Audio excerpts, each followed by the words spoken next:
Shalom, Shalom Bapak Ibu Saudara yang terkasih dalam Tuhan Yesus. Puji syukur kita bisa dapat bertemu lagi pada hari ini untuk memuji dan memuliakan nama Tuhan. Untuk sebagai informasi, hari ini gembala kita yaitu Pak Randy dan sekeluarga tidak dapat hadir bersama-sama di tengah kita dikarenakan sedang ada di rumah duka karena kemarin orang tua beliau telah berpanggil dipulang di rumah Bapa yang Maha Kuasa. Dan kiranya keluarga yang ditinggalkan diberikan kekuatan dan penghiburan oleh Tuhan. Dan sebelum kita akan memulai ibadah kita, saya undang untuk Bapak Ibu Saudara untuk bangkit berdiri. Kita mau naikkan iman percaya kita.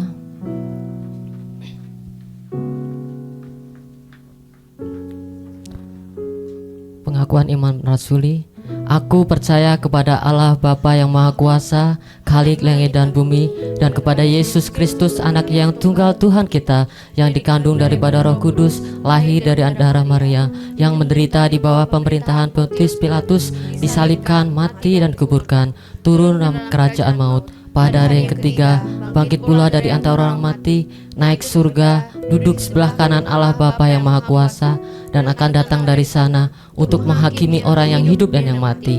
Aku percaya kepada Roh Kudus, gereja yang kudus dan am, persekutuan orang kudus, pengampunan dosa, kebangkitan daging, dan hidup yang kekal. Amin.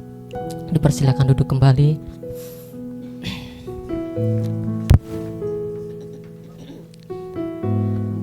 Mari kita siapkan hati kita.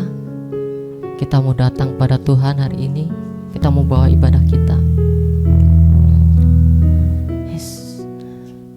Bapa yang baik, kami mengucap syukur Tuhan untuk penyertaan Tuhan selama satu musim ini ya Bapa. Sudah kami lewati ya Bapa. Begitu banyak kami berkat yang kami terima ya Bapa, hingga kami ada sampai saat ini Tuhan.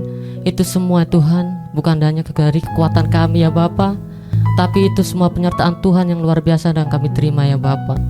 Ya Bapa, kami saat ini membuka hati kami ya Bapa. Kami mau datang ya Tuhan. Kami mau membawa penyembahan kami membawa puji-pujian kami ya Bapa. Kami percaya Tuhan, saat kami mengangkat tangan, Engkau sendiri yang turun tangan memberkati kami ya Tuhan Yesus. Terima kasih ya Bapa, hanya di dalam nama Tuhan Yesus Kristus.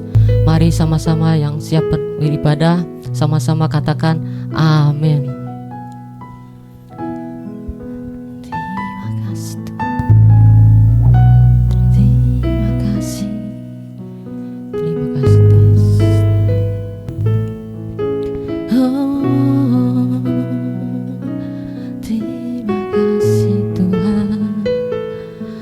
Bapa Engkau baik, terima kasih, terima kasih. Kami mau memuji-Mu Tuhan.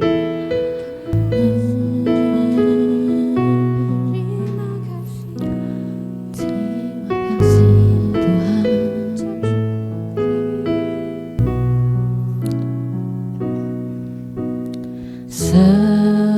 Musim berlalu, namun Kau selalu peliharaku.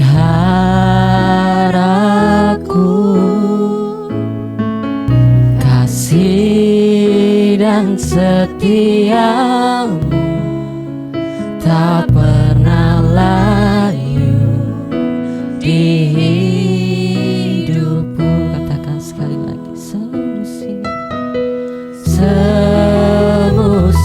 berlalu, namun Kau selalu peliharaku.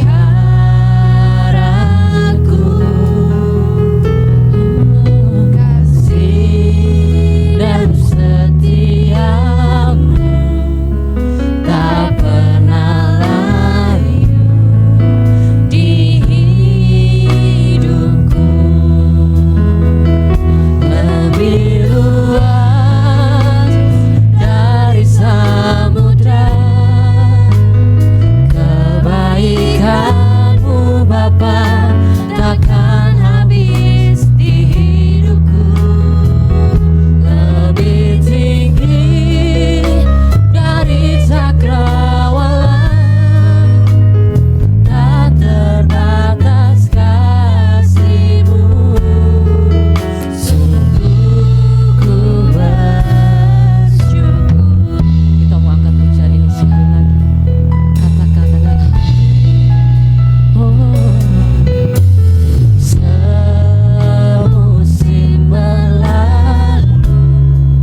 samudra. Kebaikan-Mu Bapa takkan habis di hidupku. Lebih tinggi dari cakrawala, tak terbatas kasih-Mu. Sungguh ku bersyukur. Lebih luas dari samudra, kebaikan-Mu Bapa takkan habis di hidupku. Lebih tinggi dari cakrawala, tak terbatas kasih-Mu. Sungguh lebih luas, katakan. Lebih luas dari samudra, kebaikan-Mu Bapa takkan habis di hidupku. Lebih tinggi dari cakrawala, tak terbatas kasih-Mu. Sungguh ku bersyukur. Wahai katakan dengan hatimu dengan sungguh-sungguh. Lebih luas dari samudra, kebaikan-Mu Bapa takkan habis di hidupku. Lebih tinggi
apa kan ku balas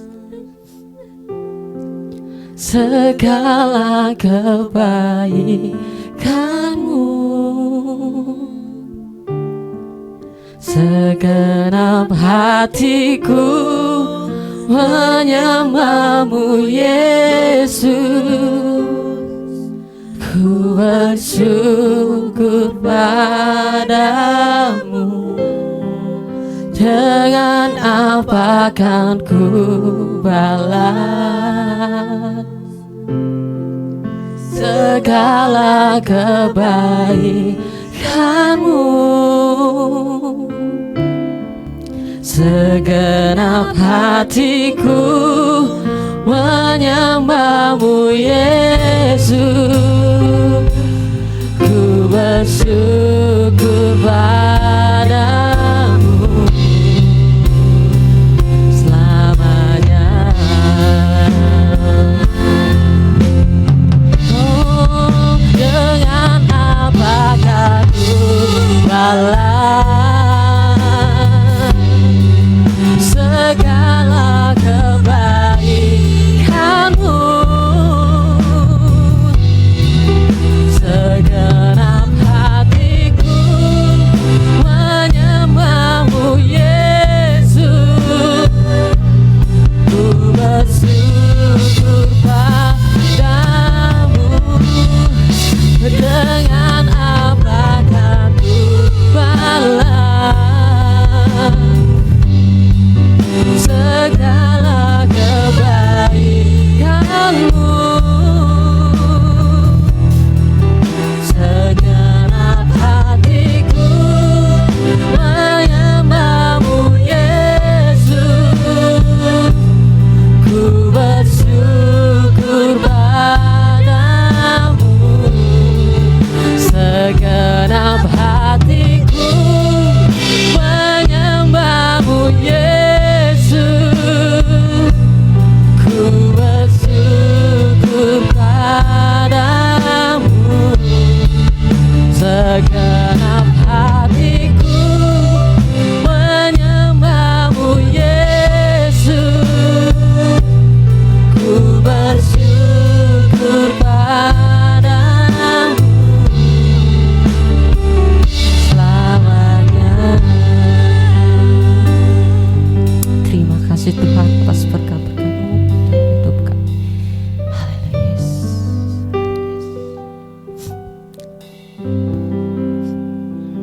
Bapak, Ibu, dan Saudara, kami undang untuk bangkit berdiri. Sebelum kita memuji Tuhan lebih lagi, saya mau lihat seberapa banyak orang-orang yang mengucap syukur sampai detik ini. Kita memasuki hari pertama di bulan Desember. Waktunya kita untuk mengingat bahwa ada satu pribadi yang datang dan lahir untuk kita, menebus dosa-dosa kita. Amin. Saya mau ajak Bapak, Ibu, dan Saudara untuk angkat jari telunjuknya. Angkat jari telunjuknya. Saudara siap memuji Tuhan? Amin. Amin. Mari katakan, Dia lahir untuk kami, Dia lahir untuk kami, Dia bangkit bagi kami semua. Oh, oh, Dia itu Tuhan kami, Dia itu Allah kami, Dia Raja di atas segala raja. Katakan, Dia lahir, Dia lahir untuk kami, Dia lahir untuk kami, Dia bangkit bagi kami semua.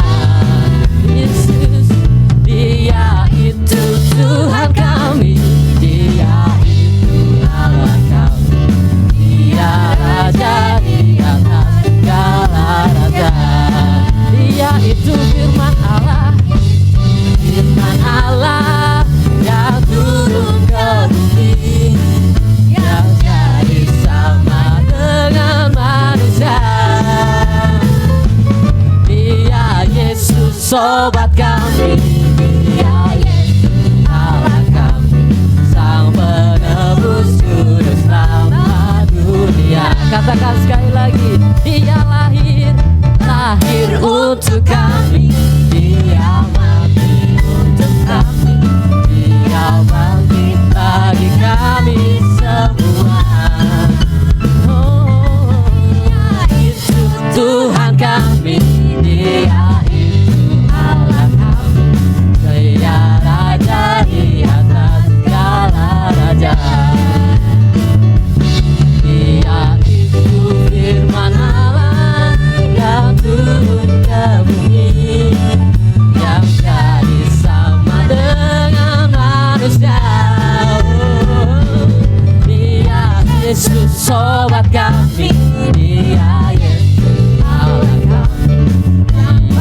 kekal. Yesus jalan, Yesus jalan kebenaran dan jalan kehidupan. Itu yang Yesus katakan. Aku percaya, amin. Di dalam namanya ada keselamatan kekal. Yesus jalan, Yesus jalan kebenaran dan jalan kehidupan. Itu yang Yesus katakan. Aku percaya, amin.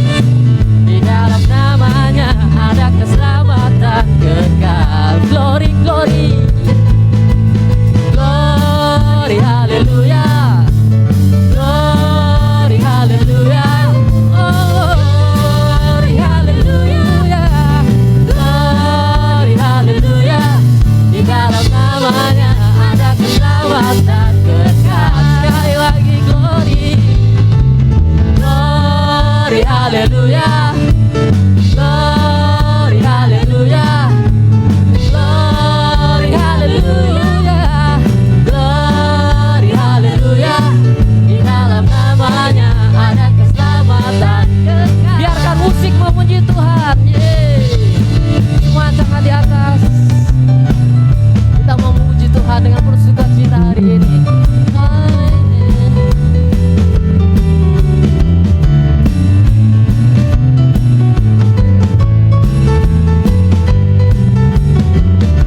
Katakan sama-sama. Glory, haleluya, glory, haleluya, glory, haleluya, glory, haleluya. Dalam namanya ada keselamatan kekal. Sekali lagi glory, glory, glory, haleluya, glory, haleluya, glory, haleluya, glory, haleluya. Kali ini saya minta untuk para wanita untuk puji Tuhan. Wanita ya, wanita siap-siap ya. Glory, haleluya, glory, haleluya, glory, haleluya, glory, haleluya. Di dalam namanya Selanjutnya yang pria, selanjutnya pria ya. One, two. Glory, haleluya, glory, haleluya, glory, haleluya, glory, haleluya. Selanjutnya sama-sama kita nyanyikan. Sama-sama glory. Glory, haleluya, glory, haleluya, glory, haleluya, glory, haleluya. Lebih pelan lagi, lebih pelan lagi. Ada keselamatan kekal. Glory, haleluya, glory, haleluya, glory, haleluya, glory, haleluya. Di dalam namanya ada keselamatan kekal. Sekali lagi. Glory, haleluya, glory, haleluya, glory, haleluya, glory, haleluya. Di dalam namanya ada keselamatan kekal. Lagi. Glory, haleluya, glory, haleluya, glory, haleluya, glory, haleluya. Di dalam namanya ada keselamatan kekal. Glory, glory, glory, haleluya, glory, haleluya, glory, haleluya, glory, haleluya. Di dalam namanya ada keselamatan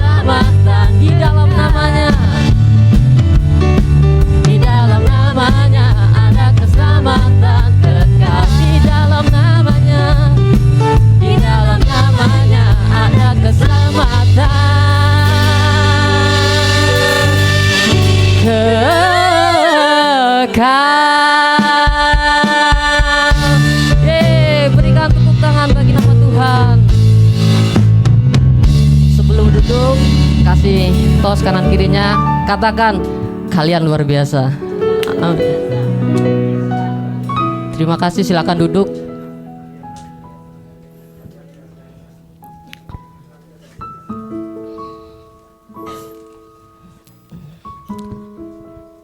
Pada saat ini kita mau bawa pokok-pokok doa kita. Yang pertama kita mau berdoa untuk negara-negara yang saat ini sedang konflik. Ada banyak sekali negara-negara yang saat ini sedang konflik seperti yang sudah terjadi. Ada Rusia dengan Ukraina yang sudah berjalan di tahun ketiga kalau tidak salah. Dan juga untuk Israel dan juga dengan Iran yang saat ini juga sedang ada gencatan-gencatan senjata. Biarlah Tuhan memberkati para pemimpin-pemimpin supaya konflik-konflik ini tidak berkelanjutan, dan juga masih banyak lagi negara-negara di sana. Ada juga Cina dan juga Taiwan dan juga negara Korea ini, Korea Selatan dan juga Korea Utara khususnya. Mari kita bawa negara-negara ini yang sedang konflik. Biarlah para pemimpin diberikan hikmat supaya konflik-konflik seperti ini tidak akan berkelanjutan. Yang kedua, kita juga mau berdoa untuk kesehatan jemaat, di mana kita sedang memasuki musim dingin. Beberapa hari lalu pun turun salju yang begitu lebat. Kiranya kita berdoa supaya kita diberikan kekuatan untuk menghadapi musim salju tahun ini, musim dingin. Dan ketiga juga kita mau berdoa untuk persiapan Natal kita tanggal 15 Desember nanti. Biarlah Tuhan yang pimpin, biarlah Tuhan yang tolong. Para panitia sudah dibentuk. Biarlah acara yang akan kita buat semuanya dapat berjalan sesuai rencana. Kita juga mau doakan untuk Natal PGIK nanti tanggal 25 Desember.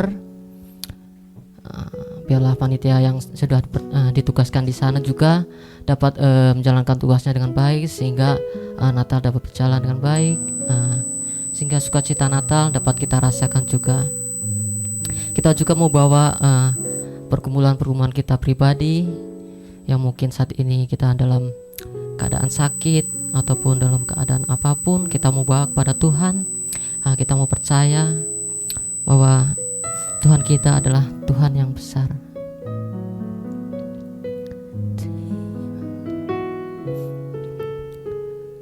Bahwa di dalam Tuhan kita punya satu pengharapan yang besar. Terima kasih Tuhan.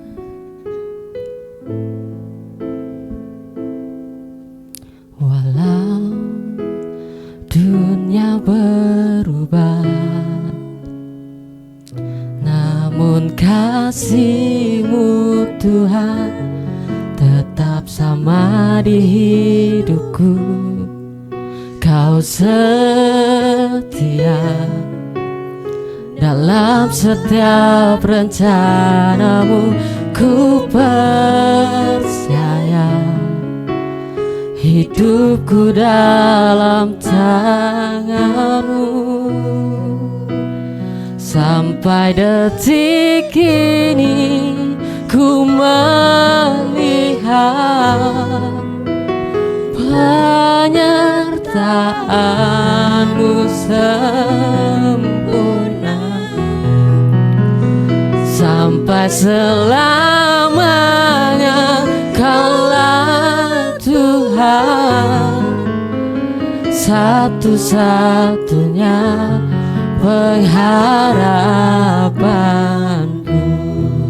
Mari kita mau angkat ujian ini sekali lagi dari awal. Walau dunia berubah, namun kasih-Mu Tuhan tetap sama di hidupku. Kau setia dalam setiap rencana-Mu. Ku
Mari kami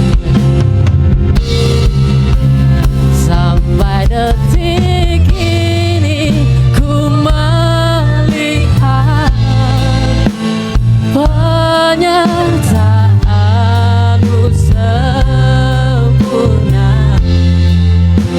sampai selamanya. Kaulah Tuhan, satu-satunya pengharapan sampai detik ini.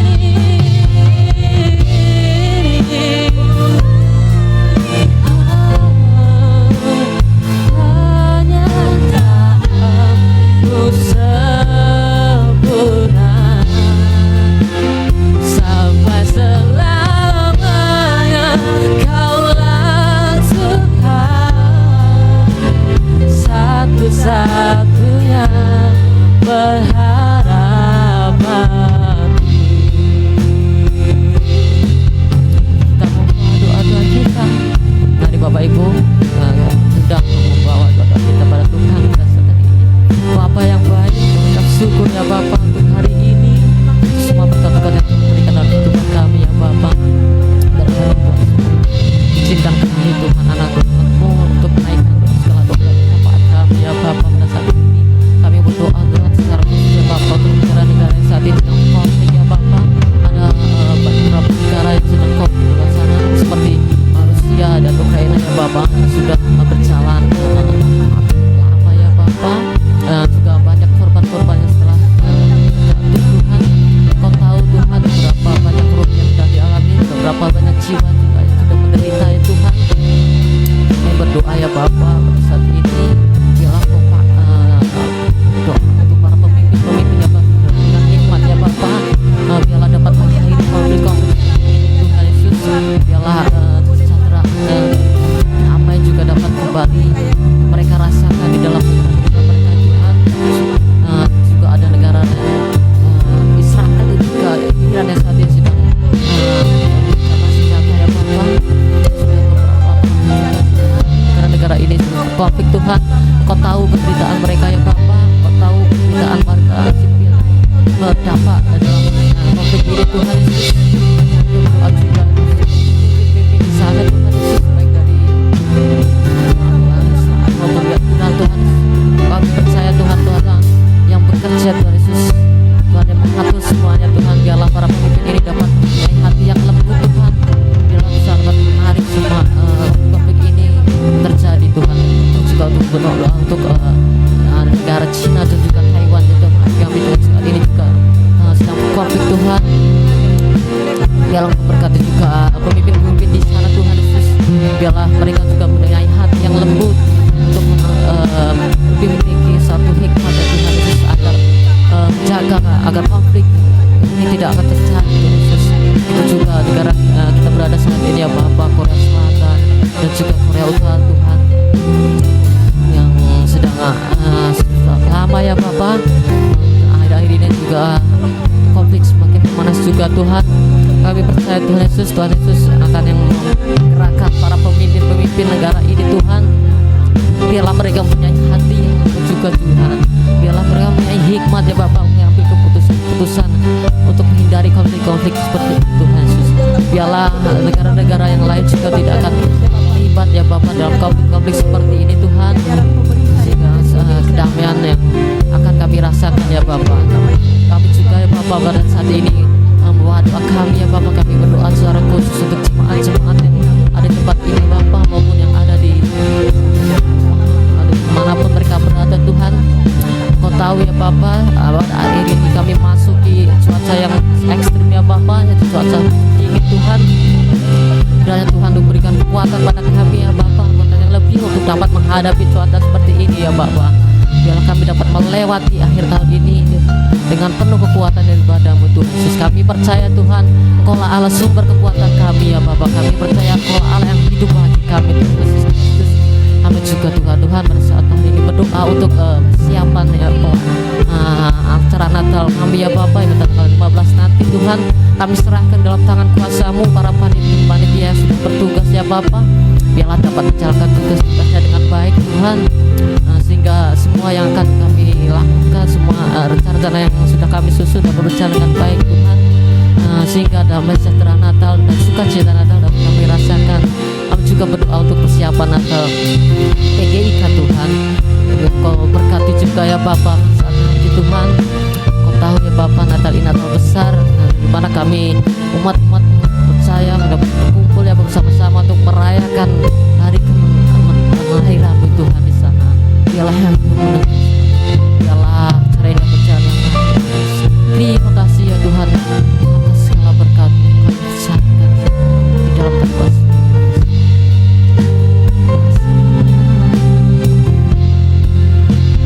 Sampai detik ini ku melihat penyertaanmu sempurna, sampai selamanya Kaulah Tuhan, satu-satunya pengharapanku. Sampai detik ini ku melihat penyertaanmu sempurna, sampai selamanya Kaulah Tuhan, satu-satunya pengharapanku, satu-satunya pengharapanku, satu-satunya pengharapanku. Pada hambanya kami persilahkan.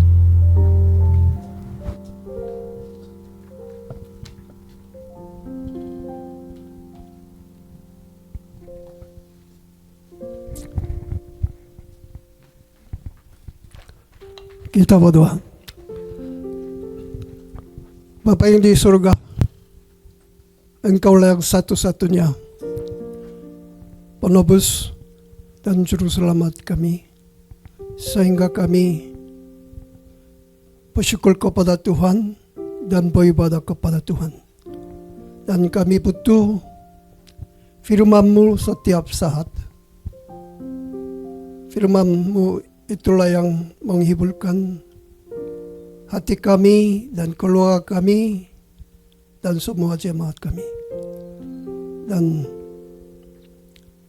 kami minta Tuhan berfirman kepada kami sesuai dengan kebutuhan kami. Kami mau beribadah kepada Tuhan sampai Tuhan Yesus datang dan menjemput kami.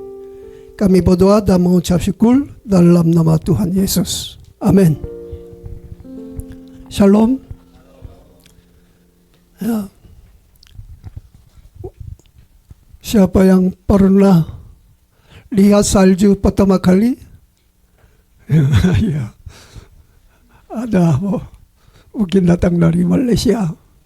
Ya, mungkin pertama kali lihat saljunya. Saljunya itu lebat kali. Ya, sampai 43 cm di Swan. Itu mungkin dalam 100 tahun ini yang begitu banyak salju. Dan biasanya sewaktu kami kecil, kalau ya salju lebat, kami menyambut saljunya di luar, kemudian bikin bola dan bikin snowman, ya, dan main lempar khususnya kepada gadis. Dan jadi tahun ini walaupun aku udah tua, ya, karena lihat saljunya lebat keluar sama istriku. Nggak ada gadis lagi, jadi sama lempar sama istriku. Tapi ternyata dia marah kali. Sampai pukul, bukan dengan salju lagi. Ya. Dan jadi siapa yang pernah jatuh di atas salju? Ada? Aku udah. Jadi sampai ada terluka. Ya, jadi kalau waktu kecil masih suka main licin, suka. Walaupun jatuh tidak begitu terasa sakit, tapi karena udah tua, kalau jatuh sepertinya gawat hidupnya. Jadi beda dengan itu. Dan jadi tiba-tiba aku ditelepon memimpin Kopa dan Perjamuan Kudus karena Pak Randy mertuanya tiba-tiba meninggal dan pulang ke rumahnya, rumah Tuhan. Dan jadi memang ada saatnya kita dipanggil oleh Tuhan masuk ke kampung di surga, dan ada saatnya ada yang lahir juga. Jadi sewaktu saya kuliah di Singapura, bapak saya meninggal. Jadi memang sedih, tapi anak saya yang lahir. Jadi menghiburkan. Itulah yang mungkin kehidupan manusia. Dan hari ini kita merenungkan firman Tuhan mengenai ibadah. Oke, jadi ibadah dalam roh dan kebenaran. Ini intinya. Bagaimana caranya ya kita beribadah dan sampai kita menjalin hubungan akrab sama dengan Tuhan. Itulah perjuangan kita. Untuk apa kita beribadah? Memang tujuannya kita masuk ke surga dan hidup sama dengan Tuhan selama-lamanya.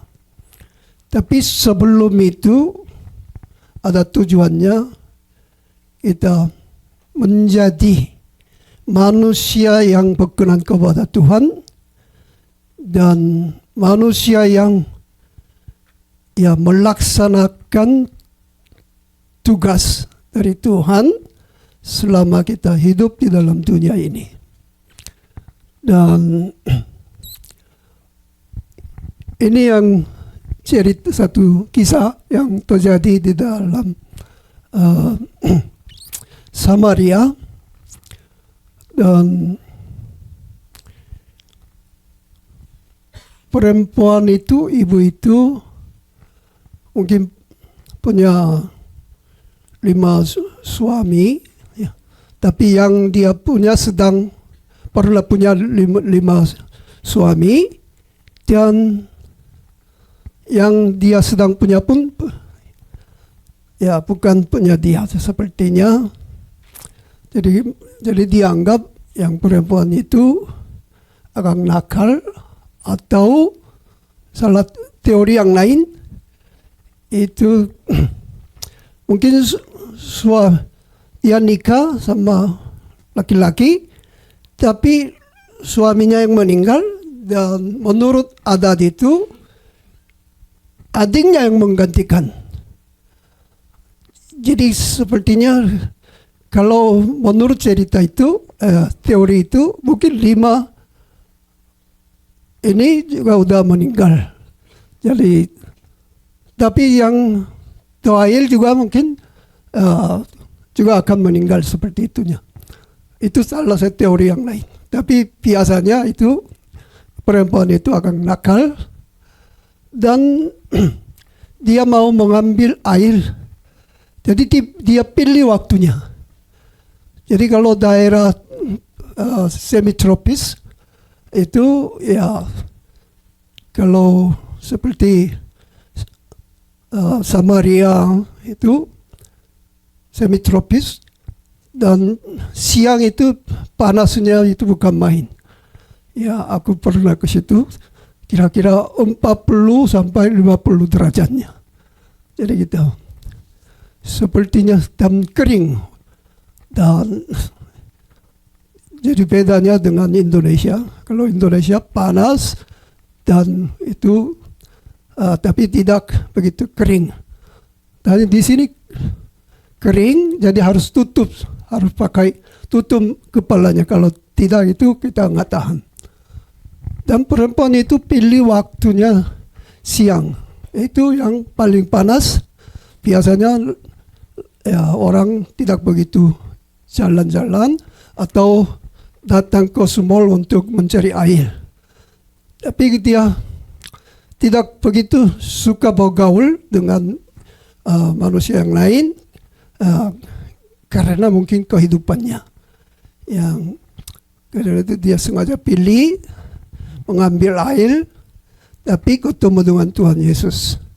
Jadi Yesus minta air dan Tuhan itu memiliki kesempatan untuk menginjili. Dan coba lanjut. Kemudian kita udah tahu ceritanya semua. Dan coba kita baca sama-sama. Kata perempuan itu kepadanya, Tuhan, nyata sekarang padaku bahwa engkau seorang nabi. Nenek moyang yang kami menyembah di atas gunung api, tetapi kamu katakan bahwa Yerusalem tempat yang menyembah. Karena Tuhan Yesus bilang,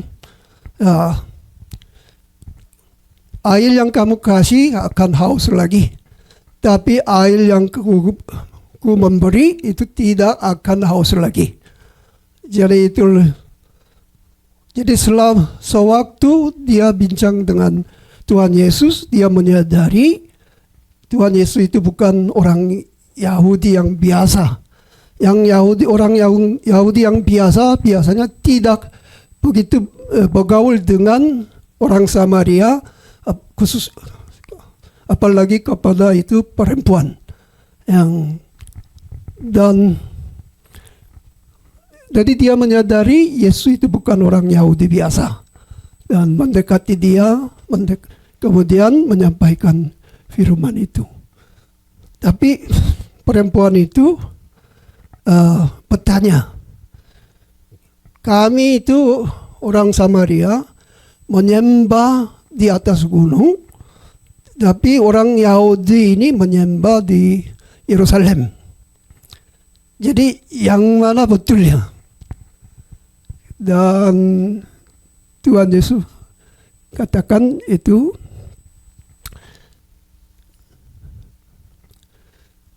kamu menyembah apa yang tidak kamu kenal. Kami menyembah apa yang kami kenal. Jadi orang Samaria walaupun mereka percaya kepada Allah dan menyembah kepada Allah, ada sesuatu yang mereka tidak mengenal. Mungkin orang Samaria itu ya kurang setia kepada Tuhan daripada orang Yahudi. Dan juga mereka yang tidak kenal, kenapa mereka ya menyembah di Yerusalem? Karena itu dari Yerusalem, dari Sion ada keselamatan akan datang dari Sion. Itu memang kuncinya. Kenapa Yerusalem? Dan sebab keselamatan datang dari bangsa Yahudi. Itu sesuai dengan perjanjian kepada Abraham. Jadi dari Abraham, dari keturunan Abraham, itu semua bangsa akan diselamatkan. Jadi bangsa Yahudi dipilih. Itulah yang kuncinya. Tetapi saatnya akan datang. Dan sudah tiba sekarang. Jadi itu akan datang. Kapan akan terjadi? Itu sewaktu Tuhan Yesus mati di atas salib dan Roh Kudus yang dicurahkan kepada murid-muridnya. Di situ saatnya. Tapi sudah tiba sekarang karena Tuhan Yesus ketemu dengan perempuan itu dan itulah saatnya. Kalau dia buka hati, percaya, dia bisa menerima keselamatan itu. Dan bahwa penyembah-penyembah benar akan menyembah Bapa dalam roh dan kebenaran. Sebab Bapa menghendaki penyembah demikian. Kemudian kita baca sama-sama. Allah itu roh. Orang siapa yang menyembah dia harus menyembahnya dalam roh dan kebenaran. Jadi kita bukan di gunung, bukan di Yerusalem lagi, tapi setiap orang yang menerima Tuhan, yang percaya Juru Selamat Tuhan, itu akan menyembah dalam roh dan kebenaran. Jadi itu kuncinya. Oke, kita lanjut. Dan manusia ini pertama kali beribadah kepada Tuhan melalui itu mezbah, pakai batu dan kasih korban, dan dibakar. Dan itu mungkin ibadah pribadi dan ibadah juga itu pemulaannya. Dan lanjut. Kemudian keturunan Abraham sudah bertambah banyak dan mungkin penduduk mungkin 2 juta lebih, dan Musa yang membawa. Dan ini bukan keluarga lagi, tapi menjadi sepertinya bangsa negeri itu. Dan di Gunung Sion, bukan Gunung Sion, di atas Gunung Sinai, dan berkumpul di depan Gunung Sinai, dan Tuhan yang kasih tahu melalui itu Musa bagaimana mereka beribadah. Dan itu bukan manusia yang berbuat, tapi Tuhan yang kasih tahu secara detail yang bagaimana mereka membuat itu kemahnya, berapa lebarnya, tingginya, dan semuanya Tuhan yang kasih tahu. Bahan apa yang dipakai Tuhan yang kasih tahu. Jadi bikin kemah suci karena mereka lagi berjalan-jalan di padang gurun. Jadi bawa, jadi pakai, jadi pindah-pindah. Di mana rombongan itu yang berkemah itu mereka bikin pasang kemah suci dulu, kemudian sampingnya suku apa, kiri kanannya suku apa. Jadi yang penting di tengahnya harus ada kemah sucinya. Itu yang harus membangun dulu. Dan itu yang, dan ibadah ini bukan yang kita yang memilih, tapi ibadah ini kita harus ikut cara Tuhan. Jadi itu Tuhan tentukan. Kenapa? Karena ibadah inilah yang membawa kita ke surga dengan suksesnya. Kalau kita yang salah, walaupun kita yang setia, sampai kita taruh nyawa, kita tidak bisa bawa hasil masuk ke surga dan bersama dengan Tuhan selama-lamanya. Dan karena itu harus ikut caranya. Coba lanjut. Dan kemah suci itu dibagi 3 lokal. 3, yang pertama halaman. Kemudian ada ruangan kudus, ada ruangan maha kudus. Di halaman ada mezbah dan ada tempat air. Kemudian kalau masuk ruangan kudus ada meja roti tidak beragi. Kemudian ada kandil, kemudian ada meja tumpah. Dan kemudian dan ruangan maha kudus itu ada tabunnya. Dan Tuhan kasih tahu caranya. Jadi kalau mau masuk ruangan kudus, imam pun harus memberi korban, harus ada darahnya. Jadi di dalam ibadah ini, kalau bersekutu sama dengan Tuhan, menyembah kepada Tuhan harus ada darahnya. Artinya apa? Ibadah ini ya, kalau ibadah ini ada hubungan dengan nyawa, ada hubungan dengan kehidupan yang kekal. Karena itu Tuhan minta darahnya. Jadi dosa manusia tidak bisa diampuni tanpa darahnya. Jadi di mana ada darah yang dicurahkan, ada pengampunan dosa, ada keselamatannya. Jadi yang pertama harus bakal, dan kemudian darahnya harus dipecik. Ya, itu yang siarannya. Kemudian imam masuk dalam ruangan kudus, itu kehidupan orang yang sudah diselamatkan, orang Kristen kata yang lain. Dan sepertinya di ruangan kudus imam yang bisa masuk, artinya bukan anak Tuhan lagi, tapi menjadi hamba. Jadi harus makan roti yang tidak beragi, yang pahit. Jadi kehidupan orang Kristen, bagaimana kita berhasil, itu pahit. Yang memukul kita harus mengasihi. Musuh pun kita yang mengasihi. Kehidupan orang Kristen menurut pandangan dunia ini pahit.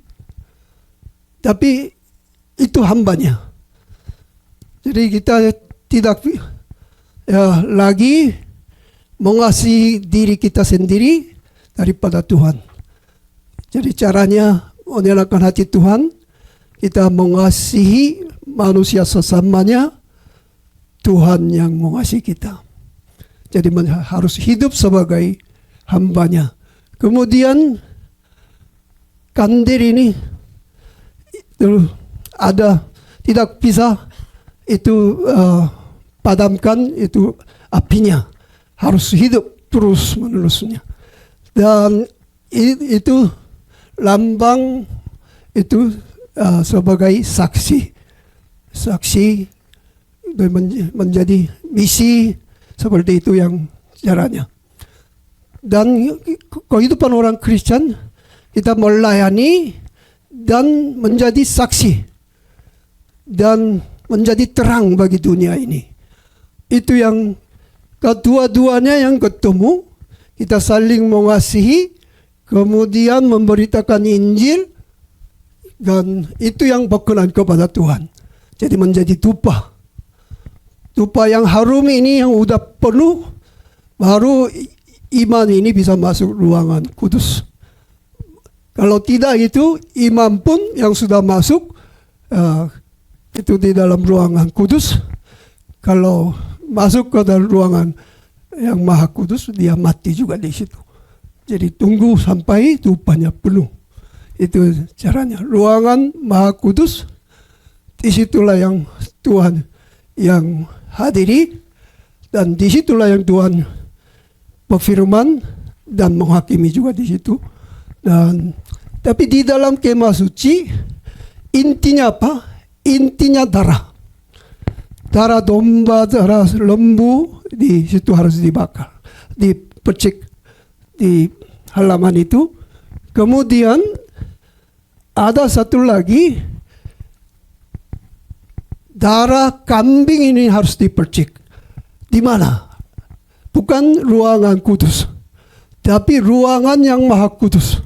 Itulah yang itu sebenarnya intinya ibadah di kemah suci. Jadi oke, coba lanjut. Dan anak domba itu yang hari raya Paskah yang pertama yang di Mesir itu yang terjadi. Setiap orang Yahudi harus potong anak domba dan darahnya harus pasang di pintu, tiang pintu di setiap orang Yahudi. Dan sehingga itu kematian itu tidak kena di rumah itu dan melewati di situ. Itulah yang anak domba. Jadi setiap rumah, setiap keluarga harus potong itu anak dombanya. Dan sesudah pasang darah, ya dagingnya makan. Satu keluarga itu porsinya cukup juga, cocok juga di situ. Tapi anak domba ini ada artinya.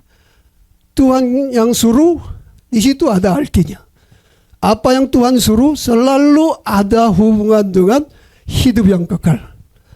Ada yang hubungan dengan surga. Dan anak domba yang dipakai, yang anak yang berumur 1 tahun yang dipakainya di situ. Dan kenapa anak itu murni, kemudian pilih anak domba yang tidak ada nodanya dan yang bersih yang dipakai. Dan itu berarti orang yang tidak mengenal dosa, dialah yang berlayak mati untuk menebus dosa yang lain, dosa orang lain. Jadi manusia yang pernah berbuat dosa dari hati, dari mungkin dalam hukum atau saling kebencian, membunuh, itu tidak berlayak untuk menebus dosa orang lain. Jadi Tuhan Yesus pun satu-satunya yang berlayak kepada Tuhan, satu-satunya yang mampu menebus dosa manusia karena dia tidak mengenal dosanya. Dan Yesuslah yang satu-satunya lahir dalam sejarah manusia dan tidak berbuat dosa, melainkan dia yang menyerahkan nyawanya untuk melaksanakan firman Tuhan, untuk melaksanakan rencana Allah. Itulah yang Tuhan Yesus. Dan walaupun tidak mengenal dosa, tapi dibuatnya menjadi dosa karena kita, supaya kita dibenarkan, supaya kita masuk ke surga tanpa dosanya, tanpa nodanya. Jadi Tuhan anak domba itulah yang berkenan dan mampu menebus semua dosa manusia secara sempurna. Karena itu rencana Tuhan. Dan domba artinya korban. Tuhan yang pilih dan domba ini sifatnya begitu. Biasanya domba ini tidak melawan. Salah satu binatang yang paling mentaati. Kalau kambing beda, dia suka berkelahi. Tapi domba ini selalu setia. Tidak pernah lawan, itu dombanya. Dan waktu dia berkelahi, waktu pacaran, dia berkelahi. Ya, supaya cari pacarnya.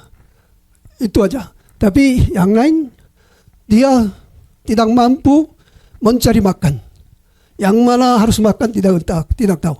Kemudian dia tidak mampu kembali kandang. Karena dia hampir buta. Cuma kalau lewat 1 meter lagi, dia nggak bisa lihat. Matanya kurang. Dan tidak ada lagi. kakinya juga kuat, lari cepat sewaktu binatang yang muncul. Jadi tidak bisa membela diri. Dia nggak bisa hidup tanpa gembala. Itulah yang dombanya. Dan domba ini menyerahkan diri untuk kasih makan sama gembalanya. Dan itulah yang jadi korban. Dan jantan itu yang harus disembelihkan, ya, karena itu yang mewakilinya, bertanggung jawabnya di situ. Jadi darah anak domba harus dicurahkan di halaman di situ. Kemudian ya lanjut. Dan Yesus anak domba. Kita baca sama-sama. Pada keesokan harinya, Yohanes melihat Yesus datang kepadanya dan ia berkata, "Lihatlah anak domba Allah yang menghapus dosa dunia." Ya, itulah yang Yohanes Pembaptis yang memperkenalkan Yesus sebagai anak domba. Ini puncaknya kalau kita masuk ke surga. Sewaktu dunia ini udah habis semua, langit dan bumi udah hapus, dan kita masuk ke surga, kita diundang ke pestanya anak domba. Jadi Tuhan Yesus diperkenalkan di Wahyu sebagai anak domba. Jadi kuncinya anak domba. Dan ibadah justru kita ibadah kepada siapa? Kepada anak domba Yesus. Waktu itu Tuhan Allah dipermuliakan di situ. Dan Efesus 5 ayat 2 kita baca sama-sama. Dan hiduplah di dalam kasih sebagaimana Kristus Yesus juga telah mengasihi kamu dan telah menyerahkan dirinya untuk kita sebagai persembahan dan korban yang harum bagi Allah. Jadi kita hidup sebagai harum, hidup sebagai terang sewaktu kita hidup di dalam dunia ini dengan ucapan syukur. Jadi sampai kita mati pun, ya, kita berusaha menyenangkan hati Tuhan. Oke, kita coba lanjut. Dan oke, harum, tupa. Bagaimana caranya? Caranya kita melayani. Jadi aku juga sangat kagum karena jemaat Indonesia, gereja Indonesia rata-rata banyak pelayan dibandingkan dengan gereja Korea. Gereja Korea biasanya pendeta atau penatua yang atau diakon yang melayani. Tapi kalau gereja Indonesia, pemuda-pemudi yang baru bertobat semangat juga melayani juga di situ. Jadi ya, Tuhan suka. Ya, banyak orang yang melayani Tuhan sesuai dengan kemampuannya, sesuai dengan bakatnya.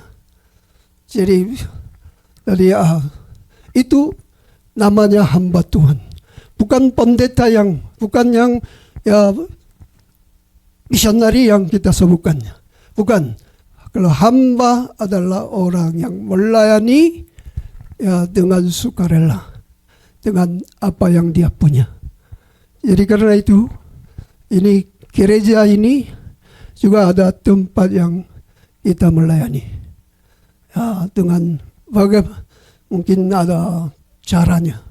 Ada yang mungkin masak, ada yang juga ya, cuci, banyak caranya. Dan dengan hati yang bersyukur, kalau kita melayani, itu harum kepada Tuhan. Jadi harum. Kemudian saksi, sewaktu kita kerja, ya kalau kita menjadi saksi Kristus, itu menyenangkan hati Tuhan.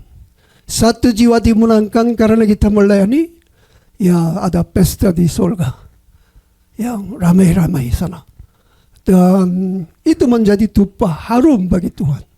Kalau kita harum, ya kita masuk ya di dalam ruangan kehadiran Tuhan. Oke.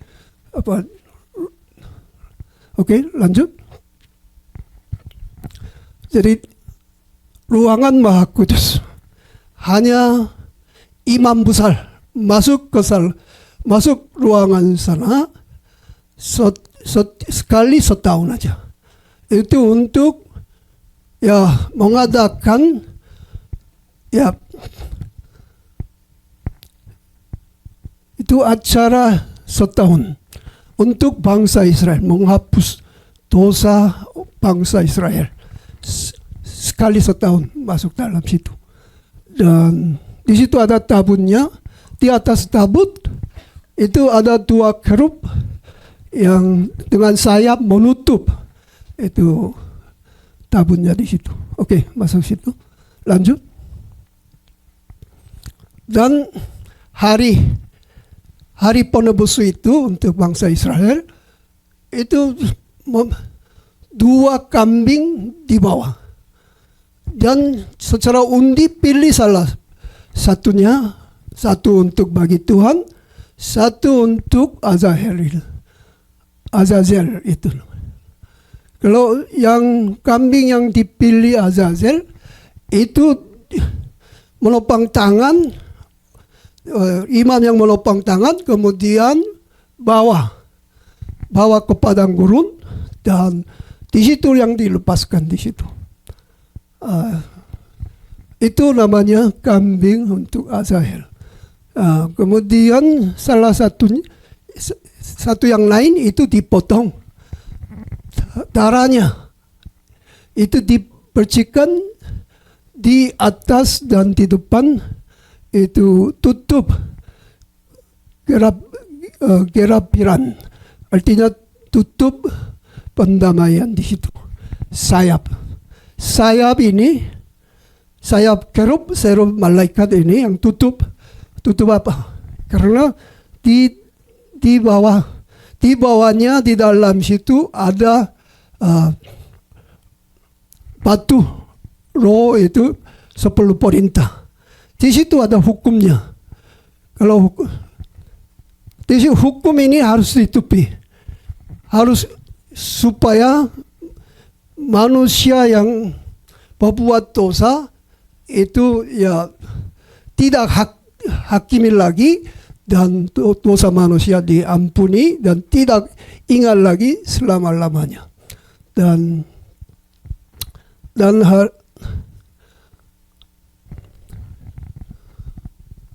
jadi kita baca sama-sama Yesaya 59 1 dan ayat 2. Sesungguhnya tangan Tuhan tidak kurang panjang untuk menyelamatkan, dan pendengarannya itu untuk mendengar, tetapi merupa pemisah antara kamu dan Allahmu.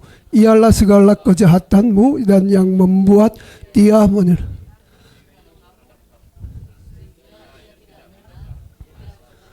Iya, bukan Tuhan yang berkurang, tapi ada tembok pemisahan antara manusia yang sudah berbuat dosa atau sedang berbuat dosa, tak akan membuat dosa, itu dengan Tuhan Allah. Dan ada temboknya, sehingga tidak bisa bersekutu dan tidak bisa masuk ke surga, tidak bisa masuk ke itu ruangan Maha Kudusnya di situ. Jadi artinya itu ya darah kambing ini harus dicurahkan di atasnya di situ. Jadi tanpa darah tidak ada pendamaiannya di situ. Dan setiap tahun merasa harus ingat kuncinya atau intinya di situ. Oke, lanjut. Kita baca sama-sama ketiga kita. Tapi Roma 5 ayat 6.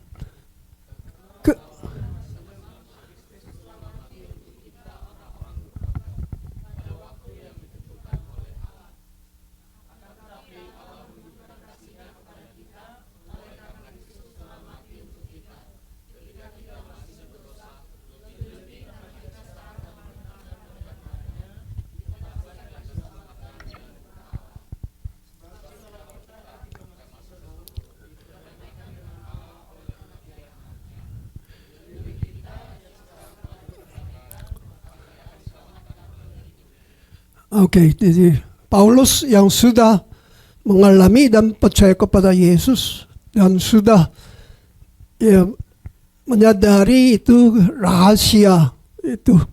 Kemudian dia yang menginjili kepada orang Roma dan kasih itu suratnya kepada mereka, dan ini kuncinya di situ. Jadi Paulus itu pintar berbahasa Yunani dan juga mungkin pintar berbahasa ya Ibrani juga, dan dia yang kirim suratnya banyak daripada ya rasul-rasul yang lain, karena dia sudah belajar dari dalam kebudayaan orang Yahudi dan dia tahu itu apa artinya hamartia. Hamartia itu dalam bahasa Yunani itu dosa.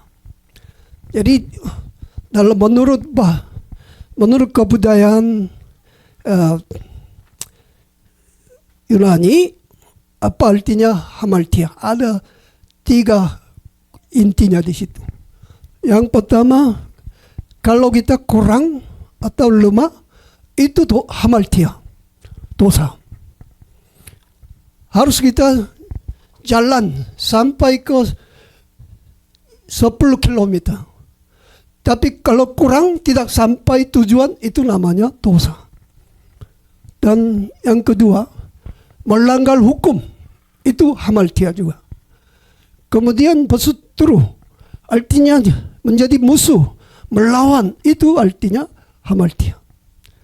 Jadi manusia berbuat dosa pada awalnya karena lemah, karena kurang mengerti atau lemah badannya dan jiwanya, dan kita berbuat dosa. Kalau anak kecil seperti itu. Sewaktu saya masih kecil, juga pernah saya mencuri. Aku pernah mencuri jam tangan sepupu saya. Dia kaya, aku kurang. Jadi aku pakai itu. Jadi sebelum saya diutus ke Indonesia sebagai misionari, aku ketemu dengan dia, mengakui kepadanya. Jadi dia bilang, aku sudah tahu, tapi kamu baik, kamu datang mengakuinya. Sejak itulah dia lebih ya sering membantu kirim uang persembahan untuk mengadakan misinya. Tapi dia sudah dipanggil oleh Tuhan dan dia penatua gereja dan masih lemas kita. Itu lemah, itu yang dosa. Melanggar hukum, seperti hukum Taurat melanggar. Tuhan kasih hukum Taurat kepada bangsa Israel karena bangsa ini sudah menjadi bangsa, perlu hukumnya supaya supaya itu membuat bangsa Israel hidup dalam itu rukun, ya, hidup ya, supaya nggak ada masalah di dalam lingkungan itu. Tapi manusia orang Yahudi melanggar hukum juga di situ.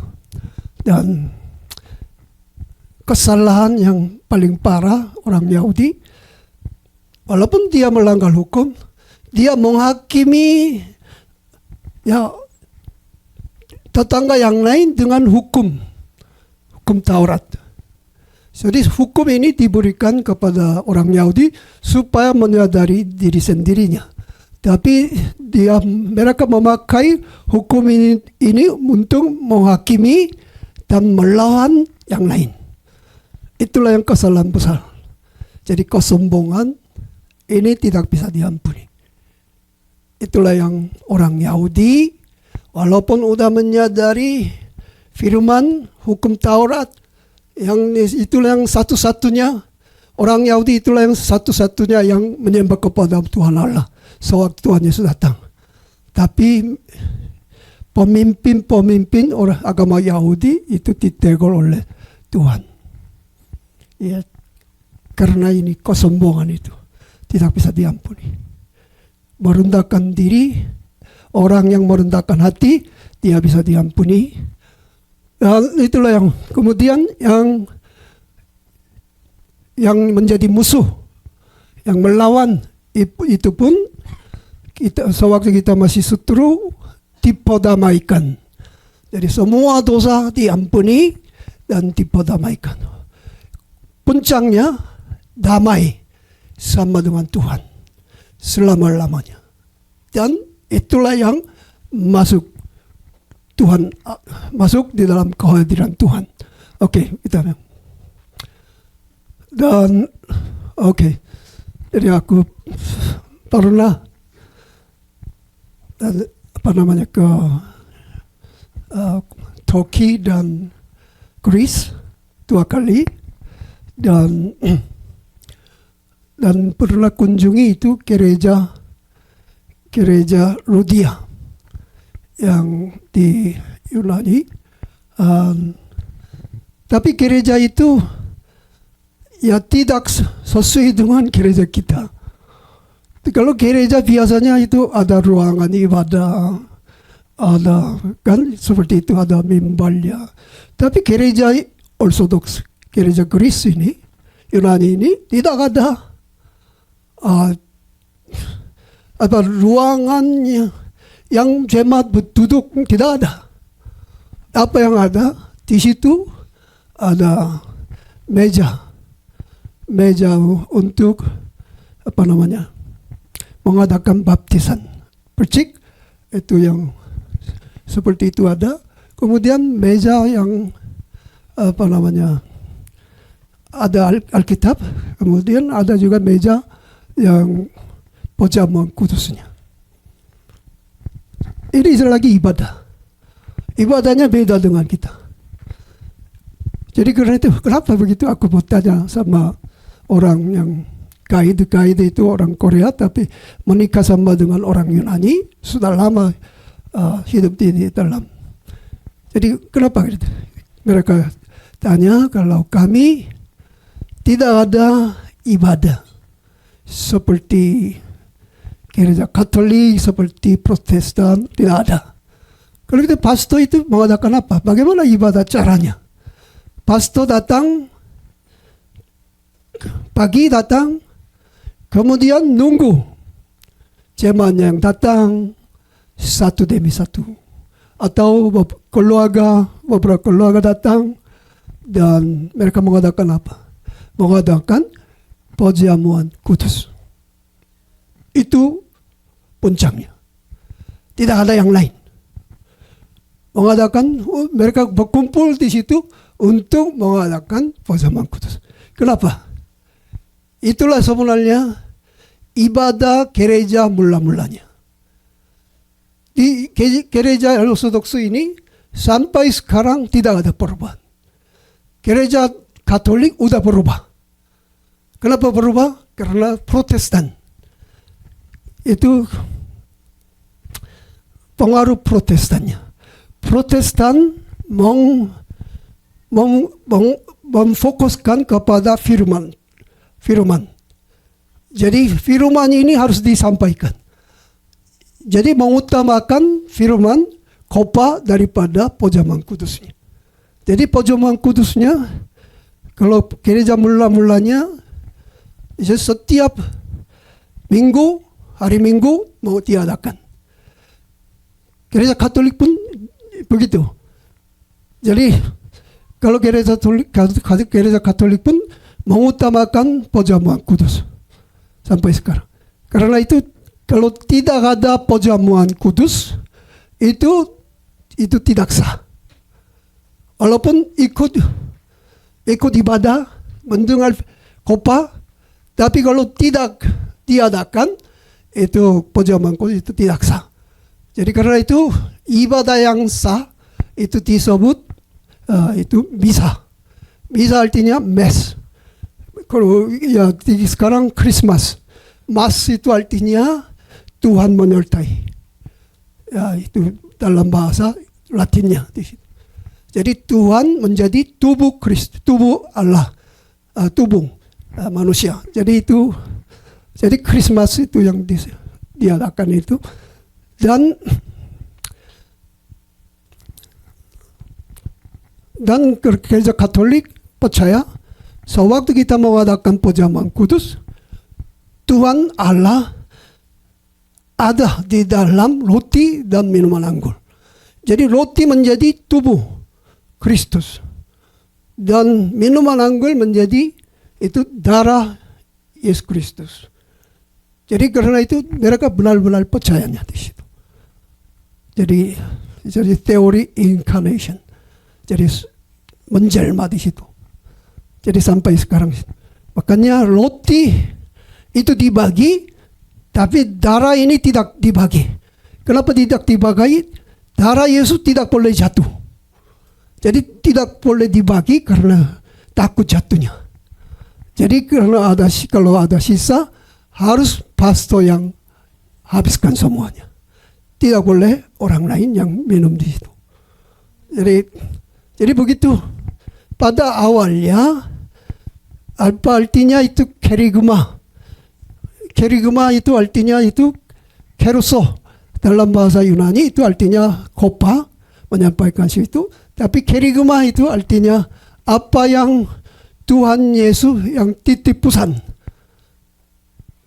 Itulah yang kopanya. Itulah sebenarnya intinya agama Kristen. Itulah kata yang lain. Itulah Injilnya.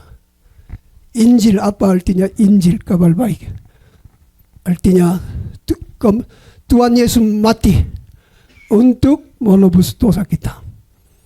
Dan Tuhan Yesus dibangkit dengan tubuh kemuliaan supaya barang siapa yang percaya kepada Yesus akan dibangkit dengan tubuh yang kekal, tubuh yang mulia di situ. Jadi karena itu kerigma, Injil, kemudian itu inti ibadahnya kita itu selalu ingat kematian Yesus Kristus dan kebangkitan Yesus Kristus. Dan ingat, selama kita hidup, kita memberitakan kematian Yesus dan kebangkitan Yesus Kristus. Itulah yang intinya di situ. Kenapa kita menjadi orang Kristen, anak-anak Tuhan? Kenapa kita ibadah? Tujuannya satu. Kita mau meninggikan itu apa yang Tuhan Allah sudah melaksanakan sebelum kita mengenal Tuhan. Itulah yang puncaknya perjamuan kudus di situ. Ya, memang firman itu penting supaya kita mengerti rencana Tuhan. Tapi untuk apa Tuhan berfirman? Supaya kita masuk dalam itu perjamuan kudus dan diundang ke surga. Itulah yang puncaknya di situ. Kita akan mengadakan perjamuan kudus.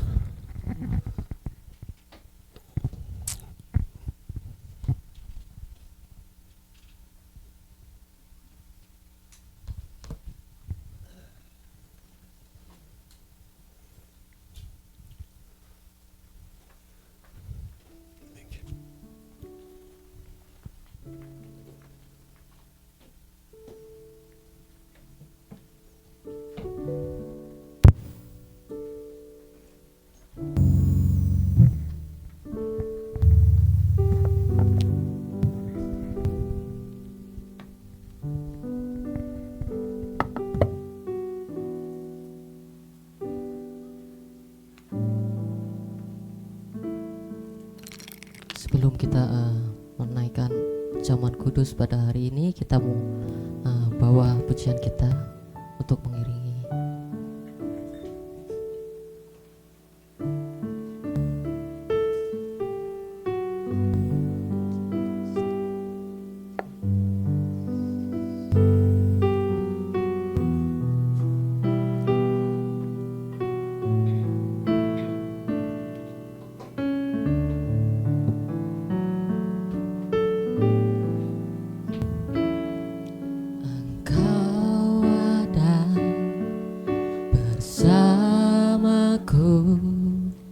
Jemaat boleh persilakan untuk bangkit Di berdiri. setiap musim hidupku,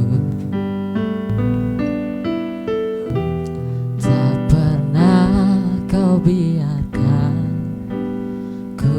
sendiri.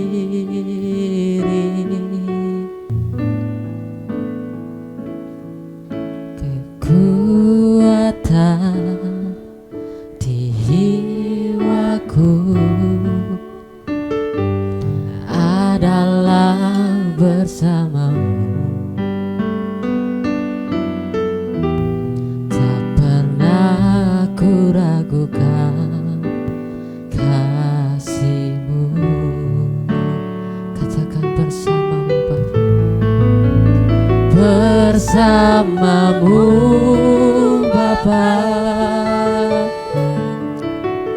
ku lewati semua. Perkenanan-Mu ya teguhkan hatiku. Engkau yang bertindak,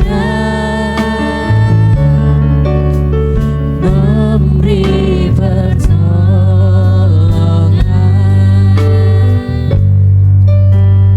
Anugerah-Mu besar melimpah bagimu. Katakan sekali lagi, bersamamu Bapa. Bersamamu Bapa, ku lewati semua. Perkenanan-Mu Tuhan, perkenanan-Mu ya teguhkan hatiku. Engkau yang bertindak, Engkau yang bertindak, memberi pertolongan. Anugerah-Mu besar melimpah bagimu.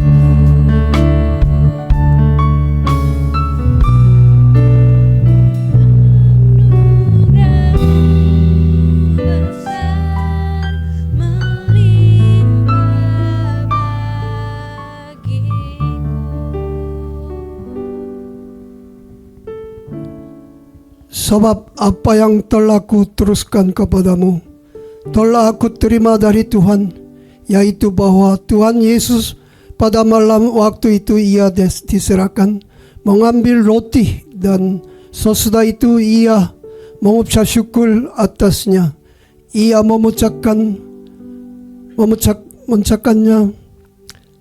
dan berkata, inilah tubuhku yang diserahkan bagi kamu. Perbuatlah ini menjadi peringatan akan aku. Terimalah dan makan.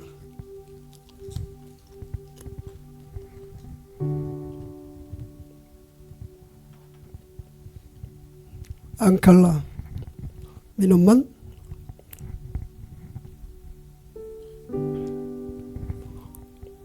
Demikian juga ia mengambil cawan sesudah makan, lalu berkata, cawan ini adalah perjanjian baru yang dimeteraikan oleh darahku.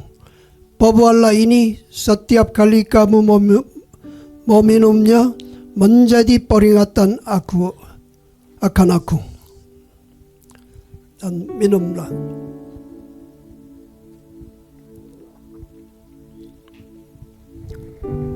Kita berdoa. Bapa yang di surga, kami bersyukur kepada Engkau. Engkaulah yang lebih duluan mengasihi kami, mengaruniakan anak yang tunggal sebelum kami mengenal Tuhan, menyembah kepada Tuhan. Karena itu, kami menyerahkan hati kami, jiwa kami kepada Tuhan. Tuhanlah yang menjadi Tuhan dalam kehidupan kami, dan Tuhanlah yang memimpin kehidupan kami setiap langkah. inilah kerinduan kami. Dan pakailah kami sebagai hamba yang memberitakan kematian dan kebangkitan Yesus Kristus sampai Tuhan Yesus datang menjemput kami. Dan biarlah jemaat ini menjadi jemaat yang berkenan kepada Tuhan dan menjadi terang bagi dunia ini. Biarlah anak-anak kami juga tetap percaya kepada Tuhan dan berkenan kepada Tuhan dan meninggikan nama Tuhan selama-lamanya. Dan juga kami berdoa Tuhan yang menghiburkan keluarga hamba-Mu Pak Randy. Mereka sedang mengalami duka, tapi Tuhanlah yang menghiburkan keluarga besar itu supaya semua yang masuk dalam kehadiran Tuhan dan percaya kepada Tuhan dan menjadi anak-anak Tuhan. Dan juga kami serahkan kehidupan kami kepada tangan Tuhan, sehingga Tuhan menjadi Tuhan dalam tempat kerja, Tuhan dalam keluarga, Tuhan dalam setiap langkah kehidupan kami. Dan terimalah berkat dari Tuhan. Kasih karunia Tuhan Yesus Kristus, kasih sayang Tuhan Allah, dan persekutuan Roh Kudus menyertai setiap anggota keluarga besar AIC Suwon ini dari sekarang sampai selama-lamanya. Yang percaya katakan amin.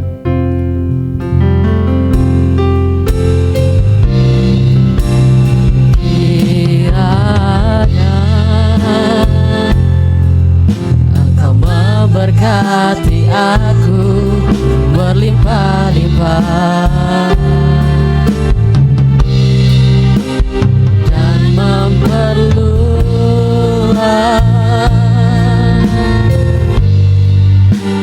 daerahku,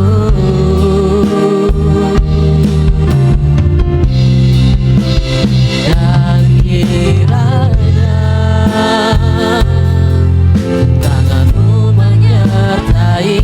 aku dan melindungi aku daripada malapetaka, sehingga kesakitan tidak menimpa aku.